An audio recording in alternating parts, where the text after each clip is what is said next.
জীবনে কত মানুষ এসেছে, কত মানুষ চলেও গেছে, তবে কখনো কারোর জন্য চোখের কোণে অশ্রু জমেনি।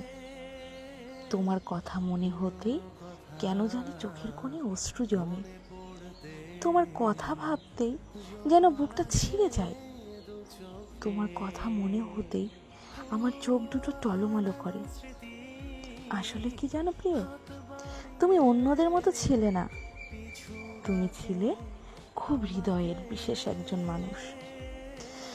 দীর্ঘশ্বাস ছাড়ি ঠিকই, প্রভুর কাছে বলি যেন তোমায় ভালো রাখে। চোখের কোণে জমা অশ্রু অভিশাপ হয়ে যেন তোমার জীবনে স্পর্শ না করে। ভালো থেকো বন্ধু, ভালো থেকো নতুন শহরে, নতুন কারো কাছে, নতুন কারো মায়ায়। ভালো থেকো তুমি।